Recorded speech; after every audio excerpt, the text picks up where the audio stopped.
Takú tabula, keby som mal ešte o meter dlhšiu tabulu, by som takto ťahal čiaru, ešte meter až 2, až do samotného pekla. A tam by boli zaradení ľudia, ktorí zavolajú dievča von a ešte dopredu sa s ňou dohodnú na tom, že si ten účet rozdelia. Tam patríš ty, Feďo. Medzi najhorších z najhorších. To je o tom, že chudáctvo nie je stav účtu, ale stav mysle.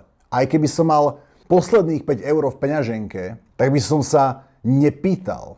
A už vôbec nie dievčaťa, že prosím ťa, a zobrala by si tú kávu sama? To je jedno, či ideš s kamošom alebo s dievčaťom, ale plánovať si niekoľko hodín až dní dopredu, že akú časť z obedu, nie z dovolenky, nie zo zájazdu, nie z auta, plánovať si akú časť z obedu, alebo z kávy, alebo z večere zaplatím, je taký neuveriteľný level chudáctva, že by som potreboval 8-metrovú tabulu, aby som to tam vedel vyjadriť. Feďo.